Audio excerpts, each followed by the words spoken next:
बिस्मिल्लाहिर्रहमानिर्रहीम। अस्सलाम वालेकुम। मैं मोहम्मद फ़राज़ हूँ और आप देख रहे हैं करंट अफेयर्स विद फ़राज़। जनाब, आज कुछ बड़ी अहम तरीन अपडेट्स हैं, बड़ी डेवलपमेंट्स हैं पाकिस्तान के अंदर भी और पाकिस्तान के बाहर भी। एक तो वो चीज़ें आपके सामने रखनी है। सबसे पहले मैं क्लैरिटी ये देता चलूँ कि बड़ी डेवलपमेंट्स इस वक्त अगर हम पाकिस्तान के अंदर की बात करते हैं तो उसमें डेफिनेटली हमें इमरान खान साहब को, पाकिस्तान तरीके इंसाफ को डिस्कस करना पड़ता है। अदालत के अंदर क्या चल रहा है, साइफर केस की क्या सूरत हाल है, तोशा खाना केस क्या किस जानिब चल रहा है, 200 जो बाकी FIRs हैं, दहशत गर्दी के केसेस हैं साबिक वज़ीर-ए-आज़म और साबिक वज़ीर ख़ारजा साहब के खिलाफ या बाकी PTI की जो क़यादत है उनके खिलाफ, तो इन सारी चीज़ों के ऊपर हमें बात करना पड़ती है। जनाब, याद रखिएगा कि एक जो इस वक्त बड़ी एक गंभीर सी सूरत हाल वो ये है कि हमारा मेन स्ट्रीम मीडिया वो अंडर सेंसरशिप है और बहुत सारी चीज़ें जो हैं वो एक डार्क साइड है उसकी, उसके ऊपर वो नज़र नहीं या डाल नहीं सकते या उनको डालने नहीं दी जाती। सो एज अ यूट्यूबर और एज अ वीलॉगर हमारी ये कोशिश है भी और होनी भी चाहिए कि जो चीज़ें जहाँ कहीं मेन स्ट्रीम मीडिया आपको आप तक इंफॉर्मेशन नहीं पहुँचा पाता, अपने तज्जियात के ज़रिए या अपनी जो हमारी समझ बूझ है उसके ज़रिए आवाम तक एक्चुअल जो सूरत हाल है वो पहुँचाना हमारी ज़िम्मेदारी है और हमें इस ज़िम्मेदारी को निभाना चाहिए, क्योंकि आवाम को इस सारे मामले में अपडेट रखना बहुत ज़रूरी है। तो आज जो साइफर केस का जो ट्रायल शुरू हुआ, और एक और चीज़ मैं वाज़ेह करता चलूँ कि जब हम पाकिस्तान तहरीक इंसाफ की जब बात करते हैं तो उसका हरगिज़ मतलब नहीं होता कि हमारी प्रायोरिटी जो है वो सिर्फ़ और सिर्फ पाकिस्तान तहरीक इंसाफ है। देखें, एक चीज़ याद रखें कि सारे के सारे सियासतदान, चाहे वो नवाज शरीफ साहब हैं, चाहे वो आसिफ अली जरदारी साहब हैं, चाहे वो मौलाना फजल रहमान साहब हैं या और कोई नाम, बहुत सारी जमातें हैं, सबके नाम शायद याद ना हो, हमारे लिए सारे अहमियत के हामिल हैं, हमारे लिए सारे मोहतरम हैं। किसकी क्या कंट्रीब्यूशन रही है पाकिस्तान के लिए माजी में या अभी वो क्या रोल प्ले कर रहे हैं, ये उनकी और आवाम बेहतर इस मामले को डील कर सकती है। और पाकिस्तान की आवाम माशाल्लाह अब इमरान खान साहब की काविशों के बाद और इमरान खान साहब की एजुकेशन के बाद अब पाकिस्तानी अवाम इस काबिल है कि वो इन तमाम लोगों का अपनी कैपेसिटी के मुताबिक बेहतरीन तरीके से मुहासबा करेगी भी और इंशाअल्लाह अज़ीज़ कर भी रही है। सो इसमें मुझे ये किसी भी व्लॉगर को, यूट्यूबर्स को ये चीज़ बिल्कुल भी मतलब जेब नहीं देती कि हम सिर्फ पिक्चर की एक साइड रखें। हमारी कोशिश ये होनी चाहिए कि हम सबको लेकर चलें। हमारे लिए सारे मोहतरम हैं, सारे के सारी जमातें हैं, सारे लीडर्स जो हैं हमारे लिए मोहतरम हैं। एक चीज़ याद रखिएगा कि कोई भी लीडर, चाहे वो बिल्कुल लो लेवल का लीडर हो, शायद बहुत मतलब वो बहुत बड़ी चीज़ होती है। उसकी वजह यह कि उसकी भी बहुत मेहनत उसके अंदर शामिल होती है। सो हमें कोई हक नहीं पहुँचता कि हम किसी को क्रिटिसाइज़ करें फजूल में या किसी के ऊपर जो अंगुली उठाएं, कभी भी नहीं। पाकिस्तान की जो सियासत है और ख़ास कर जो मौजूदा दौर मैं देख रहा हूँ, इस दौर को देखने के बाद तो कभी भी मैं ये नहीं कह सकता कि फ़लाँ गलत और फ़लाँ दुरुस्त है। उसकी वजह यह है कि यहाँ पे जो गलत है ना, वो गलत इतना है नहीं जितना उसको बना दिया जाता है, वो इतना करप्ट है नहीं जितना उसको बना दिया जाता है। ये चीज़ें अब वाजे हो रही हैं। साल डेढ़ साल पहले तक शायद मेरी भी यही सोच थी कि यार फ़लाँ बहुत ख़राब है, फ़लाँ की ये आदत है, फ़लाँ ऐसा है, फ़लाँ वैसा है, लेकिन अब चीज़ें उसके अंदर जो है मेरी जो सोच में तब्दीली आई है। एक चीज़ मैं आपको मज़ीद वाजे करता चलूँ कि जब हम कंपैरिजन करते हैं between all political parties and Imran Khan, क्योंकि इमरान खान को हम एक साइड पे रखते हैं और बाकी जो पॉलिटिकल पार्टीज हैं उनको एक साइड पे रखते हैं, जब इन सब के दरमियान में कंपैरिजन करते हैं तो फिर नतीजा ये निकलता है कि Imran Khan is quite better than all these other leaders and political parties. So जब हम इमरान खान साहब की बात करते हैं तो उसका हरगिज़ ये मतलब नहीं होता कि हम प्रो PTI हैं, ऐसा हरगिज़ नहीं है। लेकिन जो जहाँ पे जो चीज़ बेहतर है, जिसको क्रेडिट देना चाहिए वो क्रेडिट हमें देना चाहिए और हमारी रिस्पॉन्सिबिलिटी है, वो इखलाकी जिम्मेदारी भी है। वो हम अगर किसी भी लिहाज से कहें तो हमारी रिस्पॉन्सिबिलिटी है कि हमें वो क्रेडिट उनको देना चाहिए। जो खान साहब का क्रेडिट है खान साहब को देना चाहिए, जो बाकियों का है उनको दिया जाना चाहिए क्रेडिट। सो एक तो ये क्लैरिफिकेशन देना बहुत ज़रूरी था। जनाब, अब आज आते हैं जो आज साइफर केस के हवाले से जो समाअत हुई है डयाला जेल में। जज अबू अल हसनात जुल्करनैन, बड़ा मुश्किल नाम है इनका, मैं माजरत चाहता हूँ अगर समटाइम मैं भूल जाऊँ या मेरे से इनका वो नाम गलत निकल जाए तो उसके लिए मैं पेशगी माजरत चाहता हूँ। साइफर केस की जब आप समाअत का आगाज़ हुआ, आज एक चीज़ बताता चलूँ कि इस समाअत के लिए मीडिया के कुछ गिने चुने नुमाइंदगान को इजाज़त दी गई अंदर जाने की, और लेकिन बगैर उनके टूल्स के, टूल से मुराद कि उनकी जो कैमराज होते हैं, उनकी जो रिकॉर्डिंग के लिए इवन मोबाइल भी उनको अलाउ नहीं किया गया या और भी कोई चीज़ उनको अलाउ नहीं की गई। सो जस्ट मीडिया नुमाइंदगान जो अंदर गए उनके थ्रू जो खबरें बाहर आई हैं, ये वो खबरें होंगी जो मीडिया नुमाइंदगान या तो खान साहब के साथ डायरेक्टली उनकी बात हुई है और लिख कर लाए हैं, इससे बढ़कर उन्हें किसी किस्म के कोई टूल्स लेकर अंदर जाने की इजाज़त नहीं दी गई। और फिर इंटरनेशनल मीडिया को भी अंदर जाने की इजाज़त नहीं दी गई। फिर जो मीडिया नुमाइंदगान है वो ये कहते हैं कि बुशरा बीबी जो है वो गई थी और उनकी जो खान साहब की बहनें थी और कुछ ऐसे अफराद थे जिनको कोई जानता नहीं था कि ये कौन है, ये आई डोंट नो ये कौन है, लेकिन उनको पब्लिक शो किया गया कि ये पब्लिक के लोग हैं, ये पब्लिक के नुमाइंदे हैं। ये बहरहाल एक अलग बहस है वो कौन लोग थे। और ये आज जो है ये सारे लोग वहाँ पे मौजूद थे जब समाअत हुई। खान साहब ने बड़ा छक्का मारा है। खान साहब ने कहा जी कि मैं तो इस केस के अंदर मैं इस केस को समझता ही हूँ, बेसिकली ये लंदन प्लान का एक हिस्सा है और 9 मई के जो वाक़यात हुए जिसके ऊपर ये सारी चीज़ें जो आप मुझे जो इन्होंने एक मतलब गैर कानूनी तरीके से जेल में रखा हुआ है। और 9 मई जो वाक़यात हैं ये जो उनकी प्लानिंग है वो लंदन में हुई है, ये खान साहब का कहना था। खान साहब ने मीडिया के सामने खुलकर बात की और ये आई थिंक 5 अगस्त के बाद मीडिया के साथ उनका पहला इंटरेक्शन था। खान साहब ने खुलकर बात की, उन्होंने कहा कि मैं जनरल बाजवा साहब को और डोनाल्ड लू को ज़रूर बुलाऊंगा इस केस के अंदर, उनको एज अ गवाह बुलाऊंगा, क्योंकि ये सारे का सारा केस या जो इनिशिएट हुआ ये वहाँ से हुआ, क्योंकि जनरल बाजवा साहब ने डोनाल्ड लू के साथ मिलकर ये सारा कुछ किया है बकौल खान साहब के। और इसलिए मैं इन दोनों को बुलाऊंगा, या डोनाल्ड लू को अगर ना बुला सका तो एटलीस्ट जो अमेरिकन एम्बेसी है यहाँ पे उनके किसी नुमाइंदों को मैं लाजमी यहाँ पे बुलाऊंगा। उन्होंने कहा मुझे जेल में किसी किस्म का कोई मसला नहीं है और मैं इबादत समझता हूँ जेल में रहने को, क्योंकि ज़ाहिर है मैं जिहाद कर रहा हूँ, मैं उन कुव्वतों के ख़िलाफ़ या उन लोगों के ख़िलाफ़ या उस सोच के ख़िलाफ़ एटलीस्ट जिहाद कर रहा हूँ जो कि पाकिस्तानियों को गुलाम रखना चाहती है, इसलिए मैं इसको जो है इबादत समझता हूँ। फिर उन्होंने बात की बुशरा बीबी के हवाले से। उन्होंने कहा जी बुशरा बीबी के की तो मेरी से जो पहली मुलाकात हुई वो जब मेरा निकाह हुआ तो मैंने फर्स्ट टाइम उनको देखा, ये खान साहब ने कहा, और मैं हल्फन ये बात कह सकता हूँ।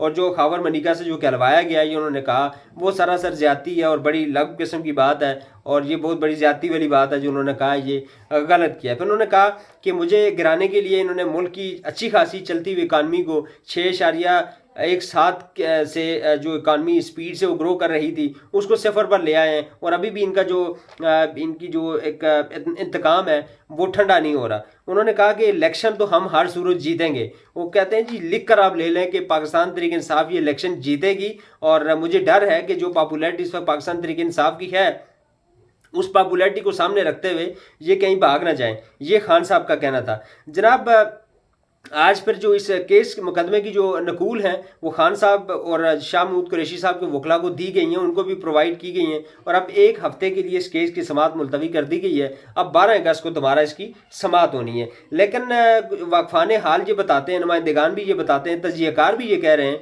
कि ये जो खान साहब ने कहा है कि मैं बाजवा साहब को और डोनाल्ड लू को लाजमी इस केस के अंदर इन्वॉल्व करूँगा, तो ये बहुत बड़ी बात है। और इस बात के करने के बाद हाल तो ये बहुत डेंजरस केस है, इसको हमें लाइट नहीं लेना चाहिए, क्योंकि पाकिस्तान के अंदर आइन और कानून की कोई वसत नहीं है, कोई वक़्त नहीं है। आइन और कानून को यहाँ पे माना नहीं जाता बल्कि जूते की नोक पे रखा जाता है। तो हम किसी भी तौर पर इस केस को लाइट हमें नहीं लेना चाहिए और इसके ऊपर भरपूर आवाज़ बुलंद होनी चाहिए। चाहे वो आवाम के अंदर भी ये सारे मामले को उठाना चाहिए, आवाम को भी चाहिए कि इसके ऊपर बात करें और जो सिविल सोसाइटी है और जो इंसानी हकूक़ की तंजीमें हैं उनको इसके ऊपर बात करनी चाहिए कि कैसे एक मुकदमा चल सकता है। 1923 जब पाकिस्तान बना भी नहीं था, अंग्रेज़ का बनाया हुआ काला कानून है, उसके तहत मुकदमा चला रहे हैं साबिक वज़ीर आज़म पे और साबिक जो आपके वज़ीर ख़ारजा है उसके ऊपर। और मुकदमा क्या है कि बाहर से एक मुल्क आपको धमकी देता है और धमकी वज़ीर आज़म जो अपनी आवाम से शेयर करता है उसके ऊपर मुकदमा चल जाता है कि सीक्रेट ऑफिशियल सीक्रेट एक्ट इसके ऊपर लगाना है।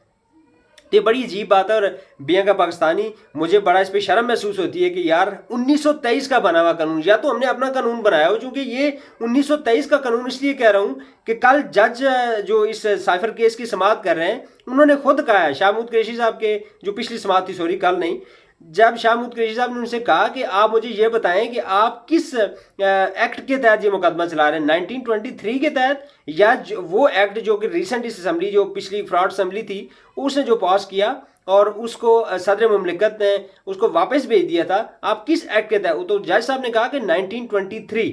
तो मुझे बड़ी शर्म महसूस हो रही है कि 1923 का एक एक्ट है और उसके बाद कितनी हुकूमतें आई, कितनी मेजॉरिटी वाली भी हुकूमतें आई, लेकिन किसी के अंदर ये जरूरत नहीं हुई कि वो अपना एक कानून बना लेते, अपना एक एक्ट बना लेते। और अब अंग्रेज का काला कानून, आई डोंट नो, इसकी हमें थोड़ी सी देखना पड़ेगा हिस्ट्री भी कि 1923 में ये एक्ट किसके खिलाफ बना था और क्यों बना था, इसकी अहमियत क्या थी, उस टाइम पे जरूरत क्यों पेश आई थी।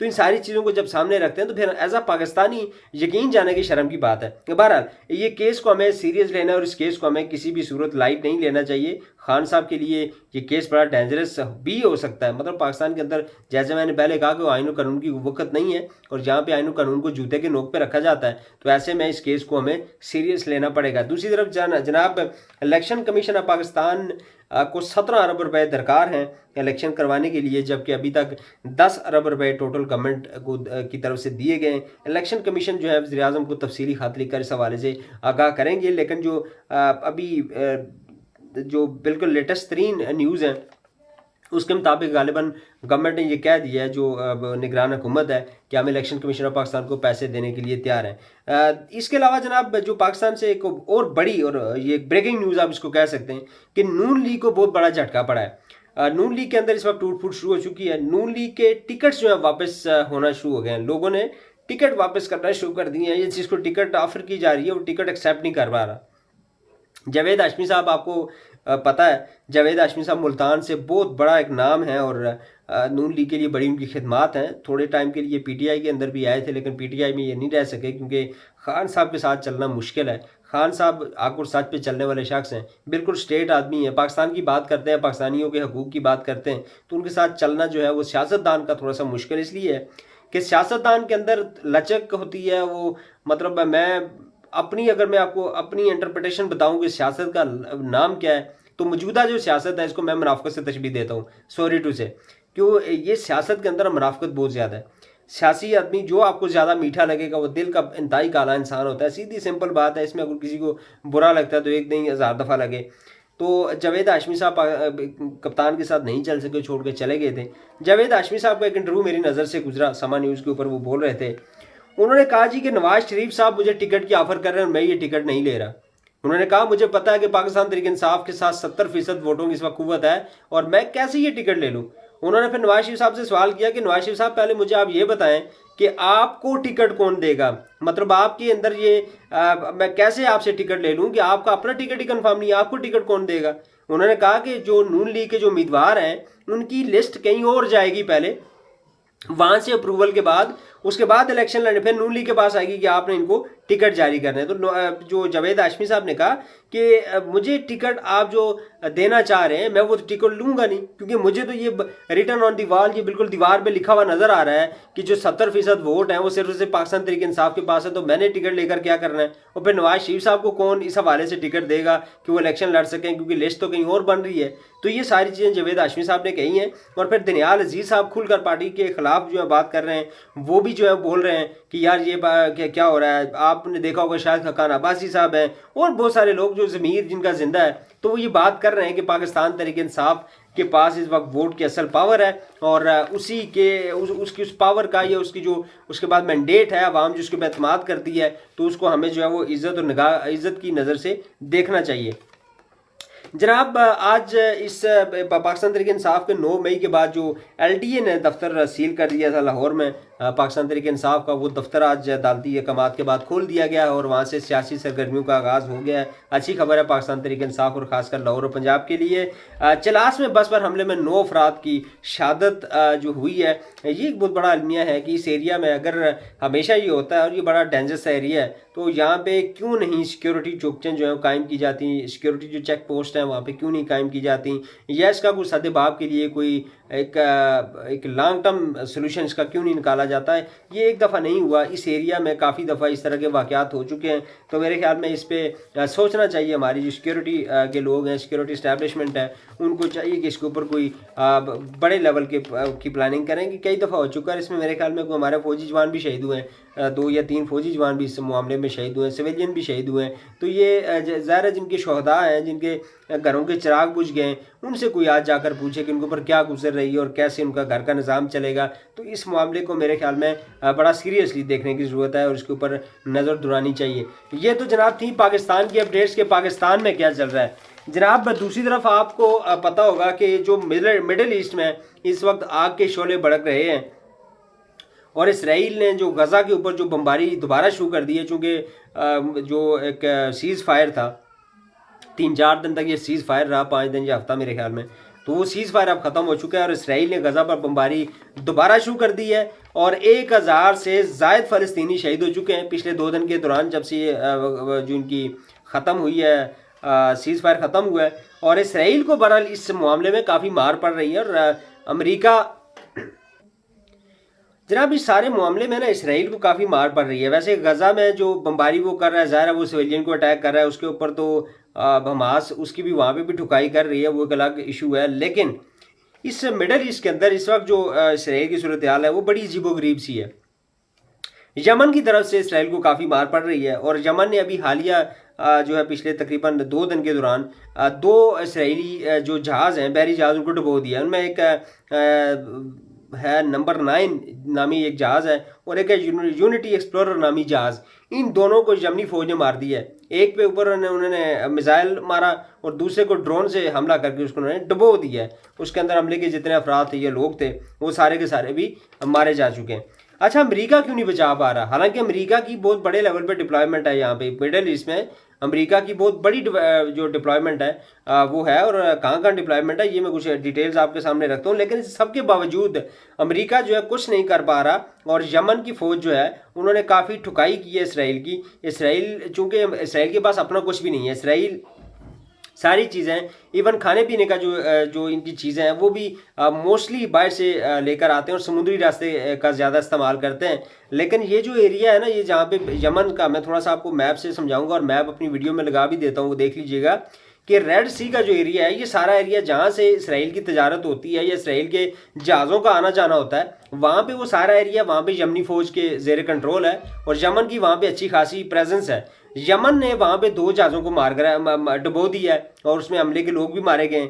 यमन ने यहाँ पे पिछले हफ्ते या तकरीबन 15 दिन पहले की बात है, उन्होंने वाज़ेह तौर पर ये ऐलान किया था कि हम वार्निंग देते हैं, जो भी कंपनी इसराइल के लिए तजारत करेगी या यहाँ से लेकर वो सामान गुजरेगी, हम उस जहाज़ पे अटैक करेंगे, उसको यरगमाल बनाएंगे, डुबो देंगे और अमला अगर किसी का है, यूरोपियंस का है, किसी का भी है, तो उन जहाज़ों के ऊपर काम ना करें या चले जाएं उनसे।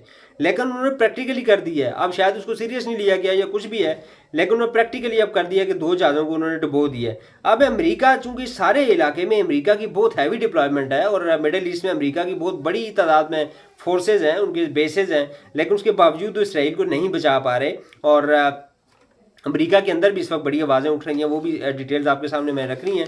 अब अमेरिका की जो यहाँ पे सारे मामले में अब खामोशी के हैं या वो बेबस हैं, लेकिन अमेरिका की डिप्लॉयमेंट काफ़ी ज़्यादा है। अब सबसे पहले सीरिया में अगर देखें तो सीरिया के अंदर अमेरिका के तकरीबन 1000 से लेकर 2000 तक अमेरिकी फ़ौजी वहाँ पे मौजूद हैं, सीरिया यानी शाम के अंदर। फिर इराक में अगर आप जाएँ, इराक के अंदर उसके तकरीबन 2500 से 3000 के करीब जो है वो वहाँ पे अमेरिकी एहलकार जो हैं वो शामिल हैं, अमेरिकी फ़ौजी एहलकार जो हैं वहाँ पे बैठे हुए हैं। कुवैत के अंदर उनकी अच्छी खासी बड़ी तादाद है। कुवैत के अंदर भी 3000 से 4000 के दरमियान अमेरिकी फ़ौजी मौजूद हैं। बहरीन के अंदर तकरीबन 7000 के करीब अमेरिकी फ़ौजी मौजूद हैं। और फिर हम कतर के अंदर आ जाते हैं। कतर में अमेरिका के 13000 के करीब फ़ौजी मौजूद हैं। यूएई में यानी कि मुत्तहदा अरब अमारात में 5000 अमेरिकी फ़ौजी इस वक्त मौजूद हैं। ओमान में इस वक्त 500 के करीब अमेरिकी फ़ौजी जो हैं मौजूद हैं। जॉर्डन यानी उर्दन के अंदर इस वक्त 3000 के करीब अमेरिकी फ़ौजी मौजूद हैं।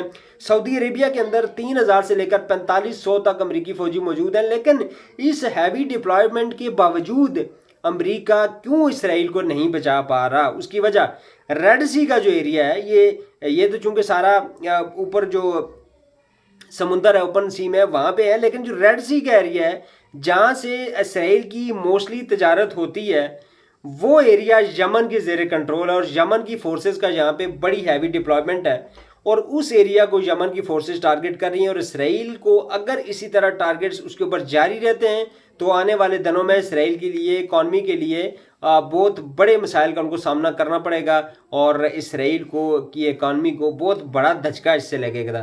तो ये जनाब आज की कुछ अपडेट्स थी। होपफुली आपको वीडियो इंशाल्लाह और अजीज़ पसंद आएगी। अगर आपको वीडियो पसंद आए तो इसको लाजमी लाइक कीजिएगा, शेयर कीजिएगा और कमेंट सेक्शन में अपनी राय से ज़रूर हमें आगाह कीजिएगा।